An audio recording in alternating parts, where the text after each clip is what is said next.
Hello, हाँ जी दोस्तों, तो अभी हो रहा है 12 बजे का टाइम और आगरा फोर्ट भी विज़िट कर लिया हमने। और यहाँ पे अभी कैब, ये सामने है पेठा है दालमोठ स्टोर आगरा कैंट। तो यहाँ से हम पेठा वगैरह ले रहे हैं घर के लिए। हाँ, ये है टक्कर। यहाँ पे है अंश। हेलो अंश। हाँ, पहले बंद करो, पहले जूस बंद करो, जूस बंद करो।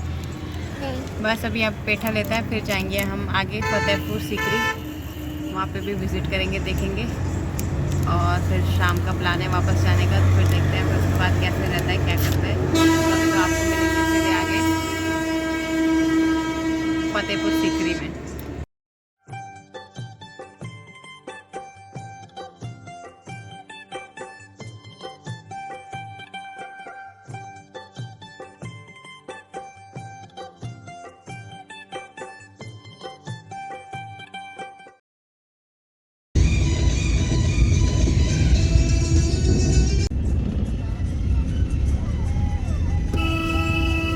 मीटर आगे जाओगे ना, आप सेम ऐसा ही गेट मिलेगा जो मानसिंह गेट के नाम से जाना जाता है। अच्छा, 14 का भाई। इसमें जो है दोनों साइड में कबाली हुआ करती थी, दोनों में गेट के अंदर में जो बैठने की जगह है ना, अच्छा, ये दोनों साइड में कबाली हुआ करती थी पहले। अच्छा, ये इधर ये ऊपर जाता है किले का रास्ता, फतेहपुर से जो महल बना हुआ है, ये रास्ता जाता है वहाँ। जो सामने बस जा रही है ना, ये बस जाती है गवर्नमेंट की बस, एडीए की। ये 20 रुपीज़ जाने का लेती है, 20 रुपीज़ आने का लेती है किले में ऊपर।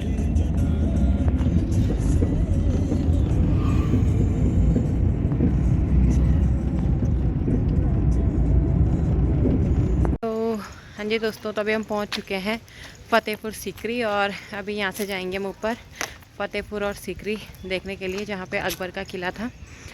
तो अभी यहाँ से 2 किलोमीटर दूर है, तो यहाँ पे सरकारी बस होती है, तो उससे जाएंगे हम। और हमने यहाँ पे गाइड भी कर लिया है, क्योंकि फिर गाइड वगैरह अच्छे से बता देते हैं कि क्या था क्या नहीं था। तो गाइड कर लिया हमने यहाँ पे, क्योंकि गाइड लोग बता देते हैं सही से, उन्हें पूरा मालूम होता है सही से कि कहाँ पे क्या हिस्ट्री है, किस चीज़ की क्या है। फिर अब जब ऐसे जगह पे आता है तो फिर हिस्ट्री से रूबरू होना ज़्यादा ज़रूरी होता है, वरना आके देख के चले जाओ फिर कोई फ़ायदा नहीं है ना, कि जब आप हिस्ट्री से रिलेट ही नहीं कर पाओ। तो बस चल रहे हैं हम आगे। बस जाती है यहाँ से गवर्नमेंट की, तो आई थिंक 20 रुपीज़ किराया है उसका। तो बस लेते हैं हम और चलते हैं आगे, और फिर मिलते हैं आपको सीधा वहीं पर। ये बसें हैं, इनसे जाएंगे हम आगे 2 किलोमीटर किले तक।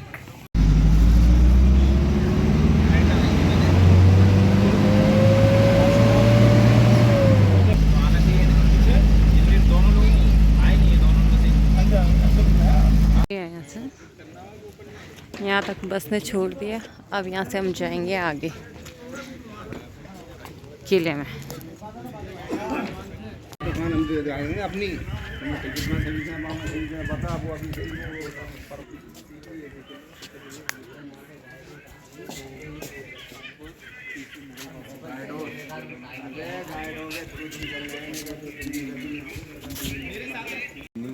अलग अलग। ये अकबर का फतेहपुर सीकरी मोनूमेंट। उस ज़माने में एक बहुत बड़ा शहर भी था फतेहपुर सीकरी, लेकिन ये अबेंडेंस हो गया, मतलब ये ख़त्म हो गया। अब यहाँ 50,000 की आबादी है इसी शहर के अंदर, गाँवों को छोड़कर। अकबर ने इसको बनाया। अकबर की 3 रानियाँ भी थी। पहली रानी मुस्लिम थी, इसका नाम था रुकैया बेगम, वो तुर्की का रहने वाला था। अकबर का दूसरा रानी था जोधाबाई, वो जयपुर का रहने वाला था। अकबर का तीसरा रानी मरियम, वो गोवा से थी। किसी के औलाद नहीं थी। अकबर यहाँ बच्चे के खातिर आए। अकबर हिंदू रानी जोधाबाई के साथ आई, तो ये पूरा लाल पत्थर का एक पहाड़ी था। इसी पहाड़ी के ऊपर एक सूफी संत बाबा रहते थे, जिनका नाम था हजरत शेख सलीम चिश्ती, जो कि बहुत ही ज़्यादा फेमस थे स्पिरिचुअल पावर्स के लिए। अकबर और अकबर की रानी वहाँ जाकर उनसे मिली। उन्होंने अकबर के लिए दुआ की। रानी जोधाबाई को हाथ रखकर आशीर्वाद दिया और कहा कि जा बेटा, तेरे मुराद पूरी हो गई, तेरे एक बेटा हो। उन्हीं की दुआओं से अकबर के एक लड़का पैदा हुआ 1569 जोधाबाई से। उसकी खुशी में से उसका नाम सीकरी रखा, कैपिटल ऑफ अकबर। 1500 1570 एंड 1570 में इसका बनना स्टार्ट हुआ। 1582 में ये बनकर कंप्लीट हुआ। 12 साल इसको बनने में लगा। 12 साल के बाद यहाँ पानी की प्रॉब्लम आई, पीने का पानी नहीं था, इसीलिए अकबर इसको छोड़कर यहाँ से आगरा चले गए।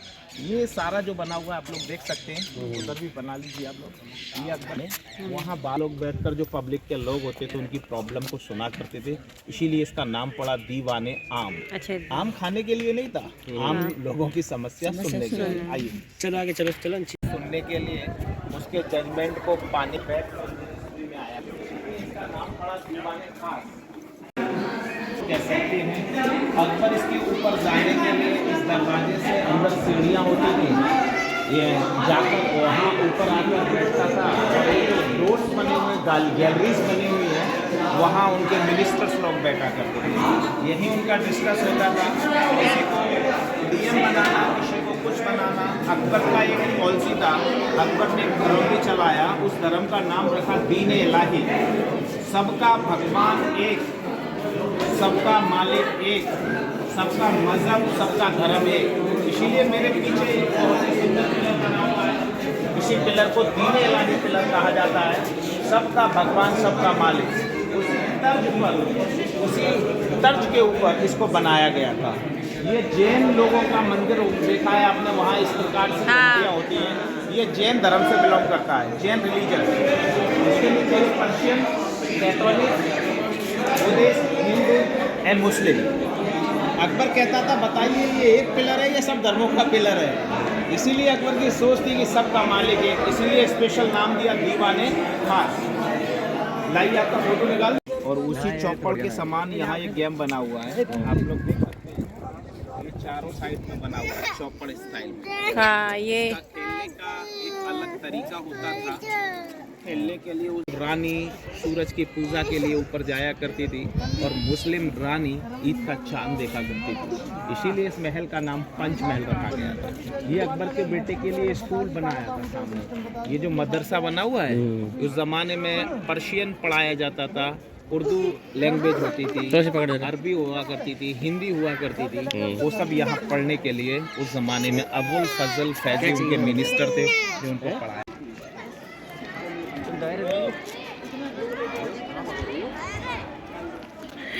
ये है अनूप तालाब और ये है अनूप पुनियाल। प्रॉपर्टी का है, खबर नहीं क्या मैंने कभी। तूने बताया ना, तुम्हारी ये प्रॉपर्टी भी है। तो पहले से ही हाँ जी। राजा हिंदाल की बेटी थी, रुकैया बेगम उनका नाम था। उनके लिए छोटा सा ये महल तैयार बड़ी होने। सुंदर आकृतियों में, कारीगरी में, नक्काशी में बनाया है। आप लोग देख सकते हैं अंदर, इसके अंदर शीशे थे उस ज़माने में। आज सरकार द्वारा इसमें शीशा लगा हुआ है। इसकी छत देख लीजिए आप लोग, ऊपर कितना सुंदर बना हुआ है। और ये जो बॉक्सेस हैं इनमें शीशे थे। अच्छा, बताया गया है कि शीशे थे वो अंग्रेज लोग यहाँ से निकाल कर ले गए। और ये आप लोग देख सकते हैं इनके अंदर जो फूल बने हुए हैं, इनमें स्टोन, हीरे, जवाहरात लगे हुए थे।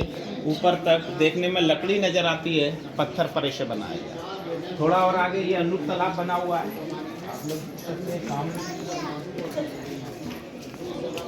ये बादशाह अकबर का अनूप तालाब तानसेन के लिए हुआ करता था।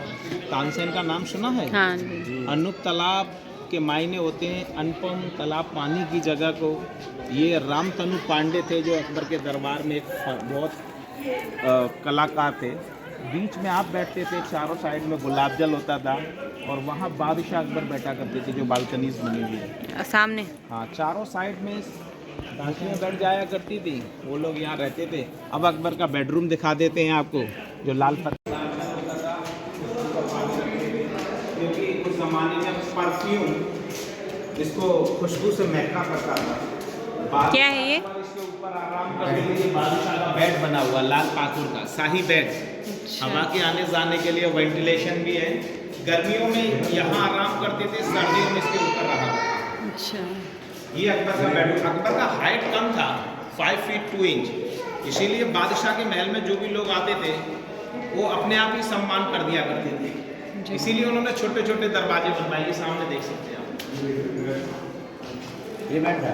हाँ ये बेड। चलिए ये छोटे छोटे गेट्स हैं, जो भी आता था उनके सामने झुक के आता था। इसीलिए इधर भी आप लोग देख सकते हैं कि उनकी बालकनीज बनी हुई है जहाँ वो गाना सुना करते थे।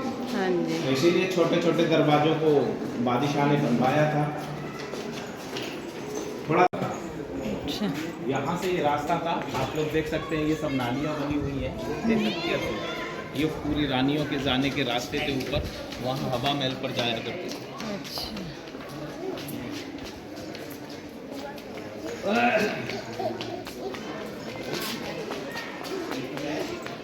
ये बीच में से थोड़ा सा ब्रिटिश टाइम में थोड़ा सा ये तोड़ा हट गया है। हाँ। तो ये पूरा ऐसे करके एक कैंपस बना हुआ था, वो सामने रानी का हमाम था नहाने के लिए जो बंद है। अच्छा, वो सामने। हाँ, वाइट बिल्डिंग।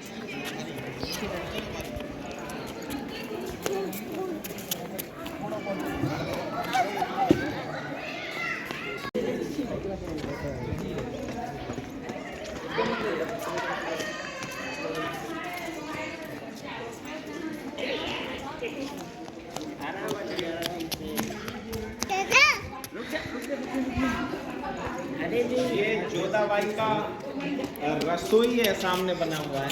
अच्छा। किचन, और उधर बना हुआ है नॉन वेज। अच्छा। ये नॉन वेज रसोई था, वो वेज रसोई है, दोनों ही अलग अलग बनाई गई थी। और अंदर रानी का पेंट इधर वाली ये वेज रसोई। चलिए चलते हैं आगे और देखते हैं जोधाबाई की रसोई घर के अंदर से कैसा दिखता है।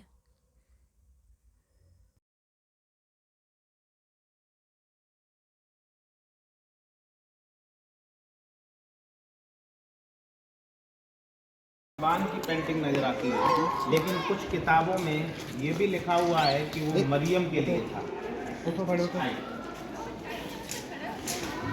था इस महल के अंदर। अच्छा। बहुत अद्भुत कला पेंटिंग थी। ये सामने कुछ पेंटिंग यहाँ पर भी बनी हुई है, you can see that one. वो देखिए उसका चेहरा भी बना हुआ है, आँख भी नजर आती है, आप लोग देख सकते हैं। कुछ लोगों का कहना है कि मरियम का पेंटिंग है, कुछ लोगों की किताबों में लिखा हुआ है कृष्ण भगवान का पेंटिंग है।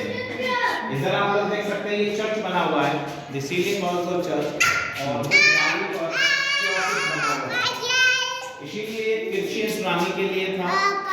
किताबों के अनुसार शी कम फ्रॉम गोवा से बिलोंग करती थी। इसमें इतना ऊंचा इसको बनाया जाता था कि गर्मियों में इसके अंदर हीटिंग ना हो, गर्म ना हो, इसीलिए इसकी छत बहुत ऊंची की जाती थी। जालियां रखते थे वेंटिलेशन के लिए, डबल डोर होते थे, दरवाजे होते वो सब लोग निकाल कर देखे। ये जालियां जो बनी हुई है सामने दिख रहा है आपको, ये जोधा का गर्मियों का बेडरूम बना हुआ है सामने। ये पूरा जालियों का वर्क है। इन जालियों पे पर्शिया का इत्र भी लगाया करते थे। चलिए बाई का महल।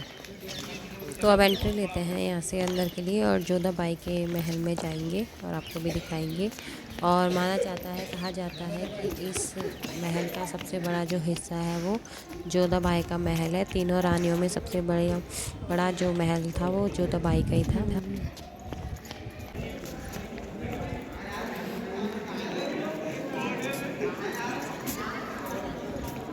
ये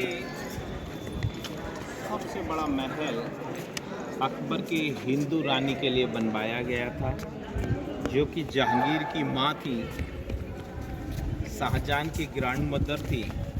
इसीलिए इस महल का नाम जोधाबाई महल कहा जाता है, क्योंकि जहांगीर की माँ का नाम जोधा, जहांगीर की ग्रैंड मदर शाहजहां की माँ का नाम जोधाबाई था। इस महल के अंदर आप लोग खड़े हुए हैं, इसको जोधाबाई का ही महल बोला जाता है। ये सबसे बड़ा था, सबसे बड़ी रानी थी, इसीलिए सबसे बड़ी राजस्थानी राजपूतना स्टाइल में इसको बनाया गया है। ये आप लोग देख सकते हैं, ये गर्मियों का कमरा है पूरा जो बना हुआ है सामने। समर टाइम इधर रहती थी, इधर ये सर्दियों के लिए भी बनाया है। अंतर क्या है कि दोनों ही जगह एक सी नज़र आती हैं, आप लोग देख सकते हैं, लेकिन अंतर ये कि इसके पीछे जालियां हैं जो आप लोग देख कर आए। इस महल के पीछे जालियां बनी हुई हैं। इस आइडेंटिकल को समर पैलेस कहा जाता है। ये सर्दियों के लिए इसके पीछे कोई जालियां भी नहीं। ये छोटे छोटे जो रूम्स देख रहे हैं, ये सब दासियों के लिए बनाए गए थे, रानी की सेवता के लिए, रानी की देखरेख करने के लिए। दासियाँ रहती थी। यहाँ बीच में तुलसी मंच होता था, सामने कृष्ण भगवान का मंदिर। ये दो जो ऊपर कैनोपीज बनी हुई है, इसके अंदर राधा कृष्णा की मूर्ति होती थी जो बादशाह ने उनके लिए बनवाई थी, इसीलिए इसका मंदिर का नाम कृष्ण भगवान का मंदिर कहते हैं। अंदर कृष्ण भगवान की मूर्ति है। दोपहर आज नहीं, अब आप लोग जाइए मंदिर देखिए, देख कर आइए। 5 मिनट का टाइम है, इसके बाद फिर आप लोग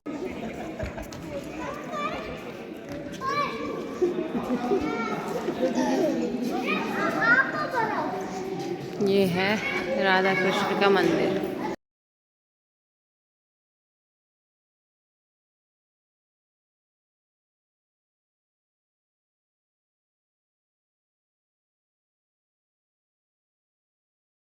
क्या है, क्या है वहाँ पे,